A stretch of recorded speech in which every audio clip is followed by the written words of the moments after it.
Hello people! I am currently working on the undercollar for my frock coat, and thought I would show you guys a cross stitch while I'm at it.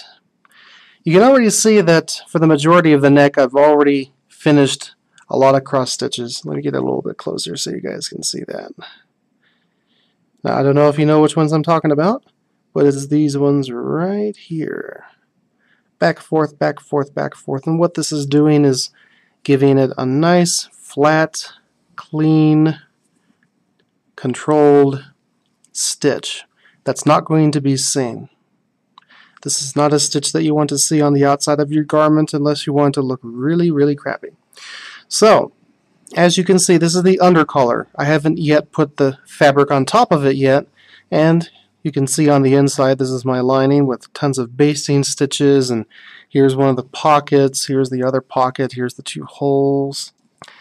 And I thought I would just show you this stitch before I get finished all the way through. So I'm going to continue off from where I left off, which is right here.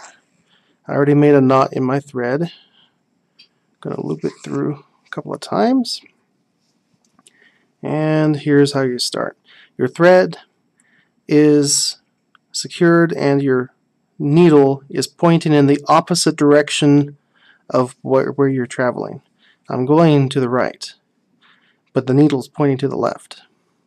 Put your needle down into all of the layers that you want to catch with your needle, which is in this case all of them except for the felt melt-in collar that you can see right here. All of the things, and you just push through, and it goes crooked, then it goes back, so it's like a back stitch, but it's also crooked, diagonal. And this is what it looks like when you're doing it. And in some cases, because of the thickness of the fabric, this is almost a double cross stitch, which is perfectly fine in this case, because I don't want my collar falling off. You don't want them to get too thick, otherwise it'll probably restrict some of the movement, and I would also just be wasting thread.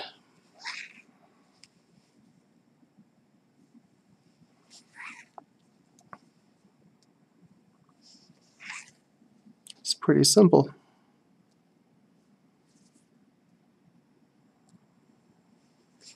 Now, a couple of things you want to keep in mind. First of all, when you pull, you don't want to have this happen, which is, oops, I have a bunch of fabric here that's kind of looping up.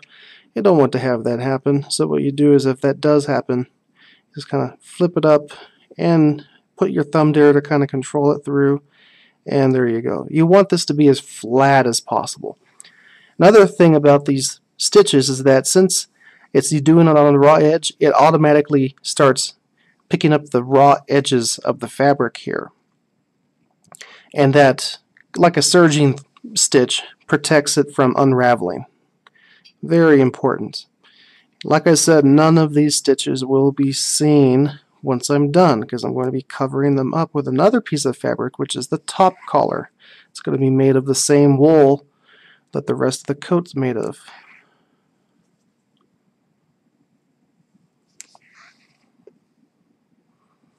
And once you get the hang of these stitches, you start automatically getting faster.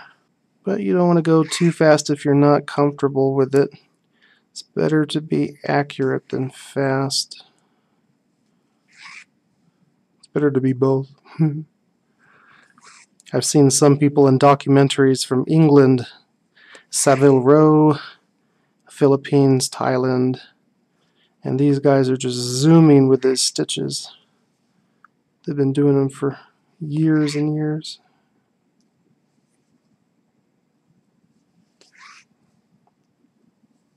I'm also using silk finishing thread. The reason why is because in case if it does end up showing up a couple of the fibers or so, it'll be harder to detect them, because silk finishing thread is slightly thinner, and the texture of it and the way it looks, it ends up concealing itself.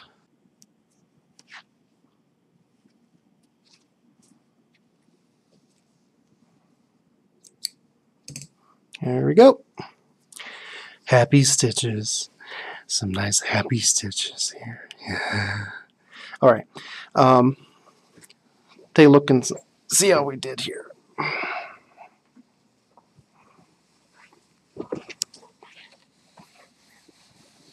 This tailoring form is a size 36. I'm a size 54.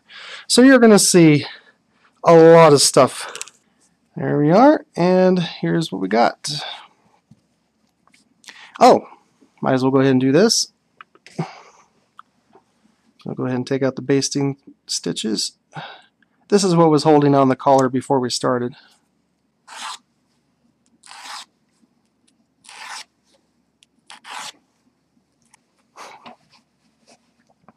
So we're just paying attention to the top collar here because the rest of it's just kind of hanging there. It doesn't give you a good representation of what it's supposed to look like. And there we go. This is going to be covered over with fabric a little bit later, and we'll be done. It's going to be our collar. Nice and secure too. Next we're going to be doing the top collar, getting that cut and secured onto the collar itself. Hope you enjoyed watching, and hope to have you for some more videos a little bit later on.